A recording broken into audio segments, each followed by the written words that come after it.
ಗುರುಗ್ರಹದ ಆಧಿಪತ್ಯ ಹೊಂದಿರುವಂತಹ ಧನಸ್ಸು ರಾಶಿಯವರು ಈ ಬಾರಿಯ ಮಕರ ಸಂಕ್ರಮಣದ ಬಳಿಕ ತಮ್ಮ ಜೀವನದಲ್ಲಿ ಯಶಸ್ಸನ್ನ ಪಡಿತಾರಾ? ಇವರಿಗೆ ಗುರುಬಲ ಇದೆಯಾ ಇಲ್ವಾ ಅಂತ ಗುರುಜಿ? ಗುರುಬಲ ಇವರಿಗೆ ಈ ವರ್ಷ ಮೇ ಮಧ್ಯಭಾಗದಿಂದ ಬರುತ್ತೆ. ಸೂರ್ಯನಿಂದ ಗಮನಿಸಿದಾಗ ಸೂರ್ಯ ಇವರಿಗೆ ಭಾಗ್ಯವನ್ನು ಒದಗಿಸಬೇಕಾದಂಥ ಬಹಳ ಬಹಳ ಅದ್ಭುತವಾದಂಥ ಗ್ರಹ ಸೂರ್ಯ. ಹಾಗಾಗಿ ಸೂರ್ಯ ಅವರಿಗೆ ಈ ಸಾಧಾರಣವಾಗಿ ಧನಸ್ಸು ರಾಶಿಯವರಿಗೆ ಯಾವುದೇ ರೀತಿಯ ತೊಂದರೆಯನ್ನು ಸೃಷ್ಟಿಸುವಂಥ ಅಪಾಯಕಾರಿ ಗ್ರಹವಾಗಿ ನಿಲ್ಲೋದಿಲ್ಲ.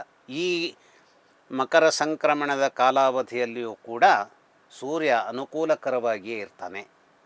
ಇವರ ಅನುಕೂಲತೆಯನ್ನು ನಿರ್ಮಾಣ ಮಾಡಬಹುದಾದಂತಹ ಸೂರ್ಯನೂ ಯಾವಾಗ ತನ್ನದಾದಂಥ ಶಕ್ತಿಯನ್ನು ಕಳ್ಕೊಳ್ತಾನೆ ಅಂತಂದರೆ, ಧನಸ್ಸು ರಾಶಿಯ ಮನೆಯ ಯಜಮಾನ ಪರಿಪೂರ್ಣವಾದಂತಹ ಜ್ಞಾನದ ಒಂದು ಸೌರಭವನ್ನು ಹೊಂದಿದಂಥ ಗುರು ಆಗಿದ್ದರೂ ಕೂಡ ಈ ಮನೆಯ ಸಂದರ್ಭ ಹೇಗಿದೆ ಅಂತಂದರೆ, ಧನಸ್ಸು ಅಂತಂದರೆ ಅಲ್ಲಿ ಶಸ್ತ್ರಾಸ್ತ್ರಗಳು ತುಂಬಿಕೊಂಡಂತಹ ಬೆಂಕಿಯ ಒಂದು ತತ್ವವನ್ನು ಹೊಂದಿದಂಥ ರಾಶಿ. ಇಲ್ಲಿ ಜ್ಞಾನ ಇದ್ರಾಗಲಿಲ್ಲ. ಆ ಜ್ಞಾನವನ್ನು ಸದುಪಯೋಗಪಡಿಸಿಕೊಳ್ಳಬಹುದಾದ ವಿಧಾನ ಹೇಗೆ ಅನ್ನುವಂಥದ್ದನ್ನು ಶಾಂತಿಯ ಸ್ವರೂಪದಲ್ಲಿ ಕಂಡುಕೊಂಡಾಗ ಮಾತ್ರ ಧನ್ಯತೆ ಬರುತ್ತೆ. ಅದನ್ನು ಬಿಟ್ಟು ನನ್ನಲ್ಲಿ ಶಸ್ತ್ರಾಸ್ತ್ರಗಳ ಒಂದು ಕೊಠಡಿ ಇದೆ, ಆ ಒಂದು ಶಸ್ತ್ರಾಸ್ತ್ರವನ್ನು ಹೊಂದಿದಂಥ ಕಾರ್ಯಾಗಾರ ನಾನು ಭದ್ರವಾಗಿ ಇಟ್ಕೊಂಡಿದ್ದೇನೆ ಅಂತಂದರೆ ಅದು ಅನೇಕದ್ದಾದಂಥ ವಿಚಿತ್ರ ಸ್ವರೂಪದಲ್ಲಿ ಆ ಭದ್ರತೆ ಹಾಳಾಗುವಂಥ ಸನ್ನಿವೇಶವು ನಿರ್ಮಾಣವಾಗ್ಬೋದು. ಇವತ್ತು ನಾವು ಚರಿತ್ರೆಯ ಸಂದರ್ಭದಲ್ಲಿ ಅನೇಕ ರಾಜರುಗಳ ಬಗ್ಗೆ ನಾವು ಕೇಳಿರ್ತೇವೆ. ಅವರಲ್ಲಿ ಶಕ್ತಿ ಇದ್ದರೂ ಕೂಡ ಆ ಸಂದರ್ಭದ ವೈರಿಗಳು ಅಟ್ಯಾಕ್ ಮಾಡಿದಂಥ ಸಂದರ್ಭದಲ್ಲಿ ನಿರ್ಮಾಣವಾದಂಥ ಯಾವುದೋ ಒಂದು ರೀತಿಯ ಅಚಾತುರ್ಯ ಇವರ ಪರಿಪೂರ್ಣವಾದಂಥ ಶಕ್ತಿಯ ಒಂದು ಕೋಶ ಇದ್ದರೂ ಕೂಡ ಅದು ಎಬಾರ್ಟ್ ಆಗುವಂಥ, ಅಂದರೆ ವಿಫಲವಾಗುವಂಥ ಸನ್ನಿವೇಶ ನಿರ್ಮಾಣ ಆಗ್ಬೋದು. ಅದು ಈ ಧನಸ್ಸು ರಾಶಿಯವರಿಗೆ ಸೂರ್ಯನ ಮೂಲಕವಾಗಿ ಆಗುವಂಥದ್ದಲ್ಲ. ಆದರೆ ಸೂರ್ಯ ಇಲ್ಲಿ ಎಲ್ಲಿ ಒಂದು ಕೆಲವು ಅಪಾಯಗಳನ್ನು ತಂದು ಹಾಕುವಂಥ ಸಂದರ್ಭ ಇರುತ್ತೆ ಅಂತಂದರೆ, ಸೂರ್ಯ ಅಕಸ್ಮಾತ್ತಾಗಿ ತುಲಾಕ್ಕೆ ಬಂದಾಗ ಸುಮಾರು ಅಕ್ಟೋಬರ್ ಸಂದರ್ಭದಲ್ಲಿ ಭಾಳ ಎಚ್ಚರಿಕೆಯಲ್ಲಿರಬೇಕಾದಂಥ ವಿಚಾರಗಳನ್ನು ಈ ಧನಸ್ಸು ರಾಶಿಯವರು ಮಾಡಬೇಕಾಗತ್ತೆ. ಹಾಗೆಯೇ ಜೂನ್ ಜುಲೈ ಈ ಸಂದರ್ಭಗಳಲ್ಲಿಯೂ ಕೂಡ ಬಹಳ ಎಚ್ಚರಿಕೆಯನ್ನು ವಹಿಸಬೇಕಾಗತ್ತೆ. ಹಾಗಾದರೆ ಎಚ್ಚರಿಕೆಯನ್ನು ವಹಿಸಬೇಕಾದ ವಿಚಾರ ಯಾವುದರಲ್ಲಿ? ಆರೋಗ್ಯದ ವಿಚಾರದಲ್ಲಿ ವಹಿಸಬೇಕು ಈ ಸಂದರ್ಭಗಳಲ್ಲಿ. ಯಾಕೆಂದರೆ ಆರೋಗ್ಯ ಈಗ 10 ದಿನಗಳ ಹಿಂದೆಯೂ ಪರಿಪೂರ್ಣವಾಗಿ ಶಕ್ತಿಯುತವಾಗಿ ಇದ್ದೇನೆ ಅನ್ನುವಂಥದ್ದು ಕೂಡ ಸರ್ರನೆ ಶೈಥಿಲ್ಯವನ್ನು ಕಂಡುಬಿಡ್ಬೋದು ಆ ಸಂದರ್ಭಕ್ಕೆ ಅನುಸಾರವಾಗಿ. ಈಗ ನೋಡಿ, ಈಗ ವಿಚಿತ್ರವಾದಂಥ ಚಳಿ ಬೆಂಗಳೂರನ್ನು ಕಾಡ್ತಾ ಇದೆ, ಅಥವಾ ಇಡೀ ದೇಶವನ್ನೇ ಅದು ಮುಖ್ಯ ತಿಂತಾ ಇದೆ. ಈ ಚಳಿ ಈ ಒಂದು 10 ವರ್ಷಗಳಲ್ಲಿತ್ತೋ 15 ವರ್ಷಗಳಲ್ಲಿತ್ತೋ ಅಂದರೆ ಇಷ್ಟೊಂದು ರೀತಿಯ ಚಳಿ ಇತ್ತೆ ಅನ್ನುವಂಥದ್ದನ್ನು ನಾವೇ ನಮ್ಮ ಮಾತುಕತೆಗಳಲ್ಲಿ, ಆದರೆ ಸರ್ರನೆ ಬರುತ್ತೆ. ಈ ಸರ್ರನೆ ಬಂದಂಥ ಚಳಿ ಏನು ಮಾಡಿಬಿಡ್ಬೋದು, ಶ್ವಾಸಕೋಶವನ್ನು ದುರ್ಬಲಗೊಳಿಸಬಹುದಾದಂಥ ಇನ್ನಿಷ್ಟು ಸಾಧ್ಯತೆಯನ್ನು ಇದು ವ್ಯಾಪಕವಾಗಿ ಗಟ್ಟಿ ಮಾಡಿಬಿಡ್ಬೋದು. ಹಾಗಾಗಿ ನಾವು ಪ್ರತಿ ಕಾಲವನ್ನು ಕೂಡ ಈ ಕಾಲದೊಂದಿಗಿನ ಸ್ಪಂದನ, ನಮ್ಮ ಎಲ್ಲ ರೀತಿಯ ಎಚ್ಚರಿಕೆಗಳನ್ನು ಆರ್ಥಿಕವಾಗಿ ನಾವು ಯಾವುದನ್ನು ಹೊಂದಿರಬೇಕೋ, ಅಥವಾ ನಮ್ಮ ವಾಕ್ಸಿದ್ಧಿಗಾಗಿ ಬೇಕಾದಂಥ ಎಚ್ಚರವನ್ನು ನಾವು ಹೊಂದಿರಬೇಕೋ, ಅಥವಾ ನಮ್ಮ ಮನೆ ಭದ್ರವಾಗಿರಬೇಕು ಅನ್ನುವಂಥದ್ದನ್ನು ನಾವು ಹೊಂದಿರ್ತೇವೆಯೋ, ಹಾಗೆ ಆರೋಗ್ಯಕ್ಕೂ ಕೂಡ ಹೆಚ್ಚಿನ ಎಚ್ಚರಿಕೆಯನ್ನು ಪ್ರತಿ ನಿಮಿಷವೂ ತೆಗೆದುಕೊಳ್ಳಬೇಕಾದಂಥ ಅನಿವಾರ್ಯತೆ ಈ ವರ್ಷ ಧನಸ್ಸು ರಾಶಿಯವರಿಗೆ ಅದು ಬಹಳ ಹೆಚ್ಚಿನ ಪ್ರಮಾಣದಲ್ಲಿ ಇರುತ್ತೆ. ಹಾಗಾಗಿ ಈ ಓವರ್ ಕಾನ್ಫಿಡೆನ್ಸ್ ತೊಂದರೆ ಆಗ್ಬಹುದೇ ವಿನ, ನಿಜಕ್ಕೂ ಈ ರಾಶಿಯವರ ಈ ವರ್ಷದ ಅದ್ಭುತವಾದಂತಹ ಶಕ್ತಿ ಏನು ಅಂದರೆ ಗುರುಬಲ. ಇವರ ಮನೆಯ ಯಜಮಾನನ ಸಂಪೂರ್ಣವಾದಂತಹ ಬಲ ಇದೆ ಅಂತಂದರೆ, ಸಾಧಾರಣವಾಗಿ ವರ್ಚಸ್ಸನ್ನು ಹೆಚ್ಚಿಸುವಂಥ ಶಕ್ತಿಯನ್ನು ಇದೇ ಗುರುಬಲ ಇವರಿಗೆ ಒದಗಿಸುತ್ತೆ. ಹಾಗೆ ವಾಕ್ಶಕ್ತಿ ಯಜಮಾನ ಸ್ವಲ್ಪ ದುಷ್ಟ ಇವರಿಗೆ. ಆದರೆ ಈ ವಾಕ್ಶಕ್ತಿಯ ಯಜಮಾನ ಚಂದ್ರ ಗುರುವಿನ ಫ್ರೆಂಡೂ ಹೌದು, ಸೂರ್ಯನ ಫ್ರೆಂಡೂ ಹೌದು. ಹಾಗಾಗಿ ಎಚ್ಚರದೊಂದಿಗೆ ಮಾತನ್ನು ಆಡಿದಲ್ಲಿ, ಹೀಟ್ ಆಫ್ ದಿ ಮೂಮೆಂಟ್ ನಾವು ಮಾತನಾಡಬಾರ್ದು. ಕೆಲವು ಸಲ ನಾವು ಹೇಳ್ತೀವಿ ಮಾತು ಬೆಳ್ಳಿ, ಮೌನ ಬಂಗಾರ ಅಂತ. ಆದರೆ ಮೌನವೇ ಬೆಳ್ಳಿಯಾಗಿ ಮಾತು ಬಂಗಾರವಾಗುವಂಥ ಸನ್ನಿವೇಶಗಳು ಇದೆ. ಮಾತು ಬಲ್ಲವ ಮಾಣಿಕ್ಯ ತಂದ ಅಂತ ಒಂದು ನಮ್ಮ ರೂಢಿಯಲ್ಲಿ, ಅಂದರೆ ಮಾತು ಬಲ್ಲವ ಮಾಣಿಕ್ಯ ತಂದ ಅಂದರೆ ಏನು, ಮಾತಿನಿಂದಾಗಿ ಅನೇಕ ರೀತಿಯ ಸೌಹಾರ್ದತೆಗಳನ್ನು ಸೃಷ್ಟಿಸಿಕೊಡಬಹುದಾದಂತಹ, ಅಥವಾ ನಮ್ಮ ಮಾತಿನ ಮೂಲಕವಾಗಿ ನಮ್ಮ ವಿಚಾರದಲ್ಲಿ ಅನೇಕ ರೀತಿಯ ಹೊಸ ರೀತಿಯ ಒಂದು ಯಶಸ್ಸು ಸಿಗೋದಕ್ಕೆ ಈಗ ನಾನು ಒಂದು ಅದ್ಭುತವಾಗಿ ನನ್ನನ್ನು ಆ, ಆ, ನನ್ನ ಮಾತಿನ ಮೂಲಕವಾಗಿ ನನ್ನ ಭಾಷಣದ ಮೂಲಕವಾಗಿ ನಾನು ತೋರಿಸಿದೆ ಅಂತಾದರೆ ಹೇಳಲಿಕ್ಕೆ ಬರೋದಿಲ್ಲ. ಆ ಮಾತಿನ ಮೂಲಕವಾಗಿಯೇ ಯಾವುದೋ ಒಂದು ದೊಡ್ಡ ಹಿರಿಯದಾದಂಥ ಸ್ಥಾನ ನನಗೆ ಸಿಗಬಹುದು.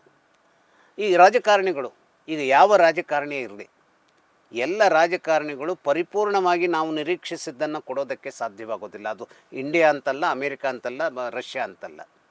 ಆದರೆ ಆ ಮಾತುಗಳ ಮೂಲಕವಾಗಿ ಈ ನಾಯಕ ನಮ್ಮಲ್ಲಿ ನಮ್ಮ ಒಳ್ಳೆಯದಕ್ಕೆ ಕೆಲಸ ಮಾಡಬಲ್ಲ ಅನ್ನುವಂತಹ ಒಂದು ಮಾತನ್ನು ಆಡಬೇಕಾಗತ್ತೆ.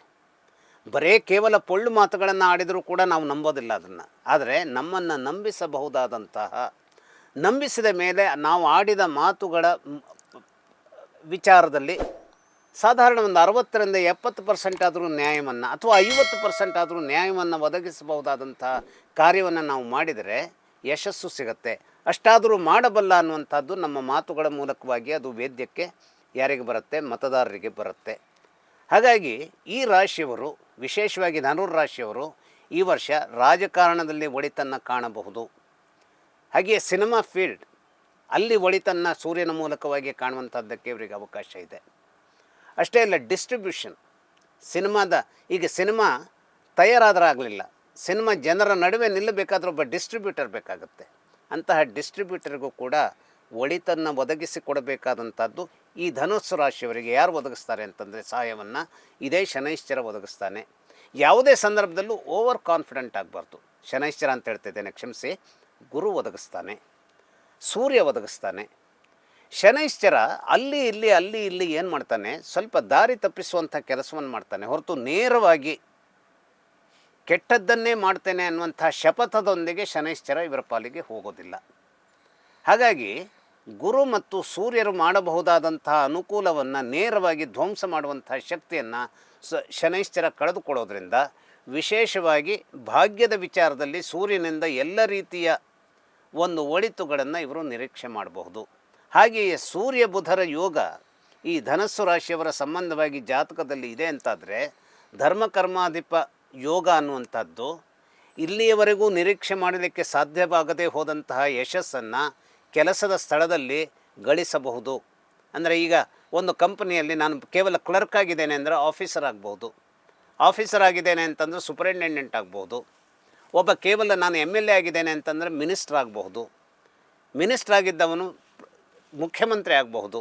ಅಂದರೆ ಈ ಎಲ್ಲ ಕಾಲಘಟ್ಟಗಳನ್ನು ವಿಶೇಷವಾಗಿ ಸೂರ್ಯನ ನೆರವಿನಿಂದಾಗಿ ತಮ್ಮದೇ ಆದಂಥ ಛಾಪನ್ನು ಮೂಡಿಸುವಲ್ಲಿ ಬೇಕಾದಂತಹ ಶಕ್ತಿಯನ್ನಾಗಿ ಪರಿವರ್ತಿಸಿಕೊಡೋದಕ್ಕೆ ಸೂರ್ಯನ ಬೆಂಬಲವನ್ನು ಇವರು ಪಡೆದುಕೊಳ್ಳಬಹುದು. ಯಾಕೆಂದರೆ ಇವರಿಗೆ ಗುರುಬಲ ಇದೆ.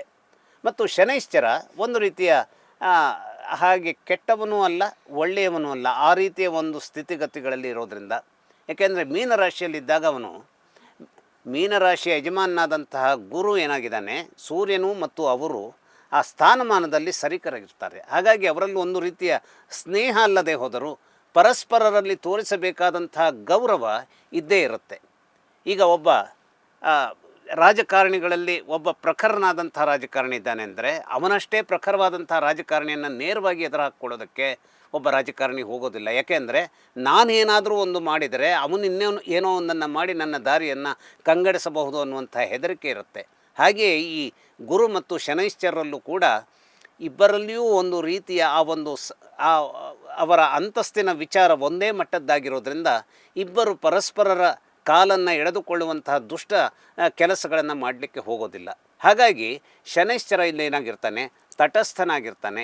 ಈ ಒಂದು ಶನೈಶ್ಚರನ ತಾಟಸ್ಥೆ ಅನ್ನುವಂಥದ್ದು ವಿಶೇಷವಾಗಿ ಓವರ್ ಕಾನ್ಫಿಡೆನ್ಸನ್ನು ಹೊಂದದೆ ಹೋದರೆ, ಓವರ್ ಕಾನ್ಫಿಡೆನ್ಸನ್ನು ಹೊಂದುವುದರ ಮೂಲಕವಾಗಿ ಧನುಸ್ಸು ರಾಶಿಯವರಿಗೆ ಯಾಕೆ ಕೆಡಕಾಗುತ್ತೆ ಅಂತಂದರೆ, ಇವರ 8ನೇ ಮನೆ ಯಜಮಾನ ಚಂದ್ರ. ಅಂದರೆ ಇವರ 8ನೇ ಮನೆ ಅಂದರೆ ಯಾವುದೋ ಅದು ಕರ್ಕಾಟಕ ರಾಶಿ. ನೇರವಾಗಿ ಈ ಅಧಿಪತ್ಯವನ್ನು, ಈ ಗುರುವಿನ ಒಂದು ಅಧಿಪತ್ಯವನ್ನು ಹೊಂದಿದಂಥ ಧನುಸ್ಸು ರಾಶಿಯವರಿಗೆ ಚಂದ್ರ ಮಿತ್ರನೇ ಆದರೂ ಕೂಡ ಅವನು 8ನೇ ಮನೆ ಯಜಮಾನನಾಗಿರೋದ್ರಿಂದ ಅನೇಕ ರೀತಿಯ ಗಡಿಬಿಡಿಗಳನ್ನು ಇವರಿಗೆ ತರೋದಕ್ಕೆ ಆ ಒಂದು ಚಂದ್ರ ಕಾರಣನಾಗಿಬಿಡಬಹುದು.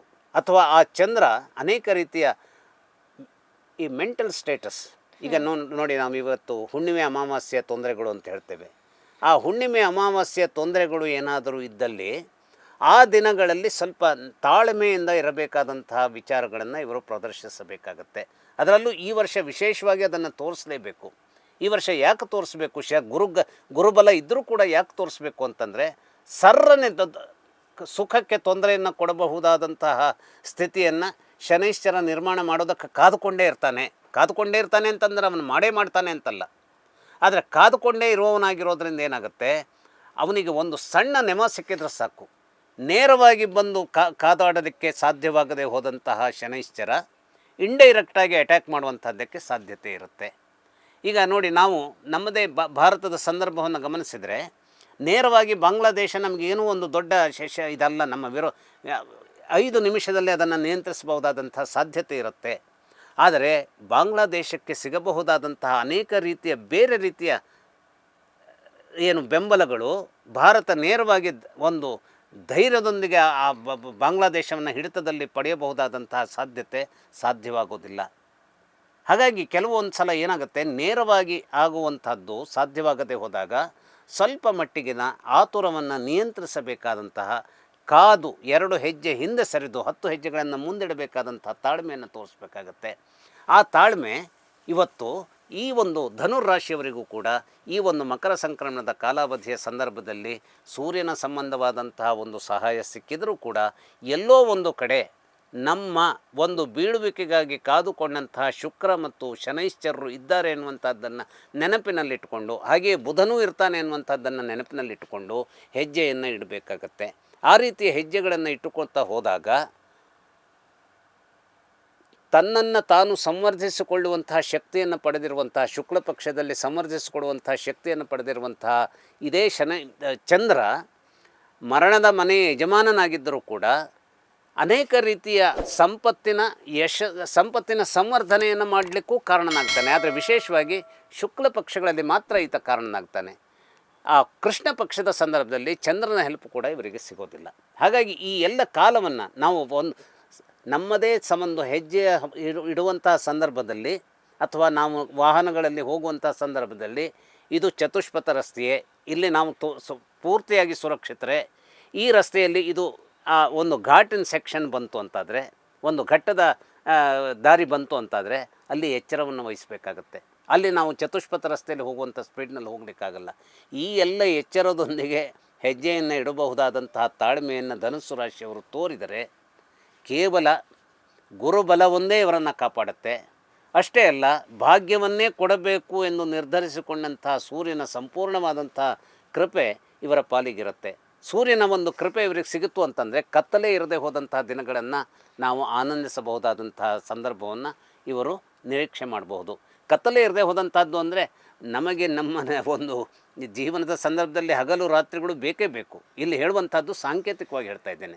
ಕತ್ತಲೇ ಇರದೆ ಹೋದಂಥದ್ದು ಅಂದರೆ ಕಿರಿಕಿರಿಗಳು ಇರದೆ ಹೋದಂತಹ ಒಂದು ಬೆಳಕನ್ನೇ ಇವರು ಈ ವರ್ಷ ನಿರೀಕ್ಷೆ ಮಾಡಬಹುದು.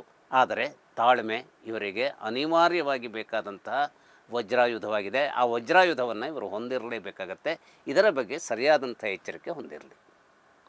ಮಕರ ಸಂಕ್ರಾಂತಿ ಧನಸ್ಸು ರಾಶಿಯವರ ಮೇಲೆ ಯಾವ ರೀತಿಯ ಪ್ರಭಾವವನ್ನು ಬೀರಲಿದೆ ಅನ್ನೋದ್ರ ಬಗ್ಗೆ ಸಾಕಷ್ಟು ಮಾಹಿತಿಯನ್ನು ತಿಳಿಸಿಕೊಟ್ರಿ ಗುರುಜಿ. ಧನ್ಯವಾದ. ಲೇಟೆಸ್ಟ್ ಹಾಗೂ ಇಂಟ್ರೆಸ್ಟಿಂಗ್ ಸುದ್ದಿಗಳಿಗಾಗಿ ಬಾಸ್ ಟಿವಿ ಕನ್ನಡ ಚಾನೆಲ್ನ ಸಬ್ಸ್ಕ್ರೈಬ್ ಮಾಡಿ. ಹಾಗೆಯೇ ಬೆಲ್ ಐಕಾನ್ ಪ್ರೆಸ್ ಮಾಡಿ. ಇದರ ಜೊತೆಗೆ ಫೇಸ್ಬುಕ್, ಇನ್ಸ್ಟಾಗ್ರಾಮ್, ಎಕ್ಸ್ನಲ್ಲೂ ಮಿಸ್ ಮಾಡದೆ ಫಾಲೋ ಮಾಡಿ.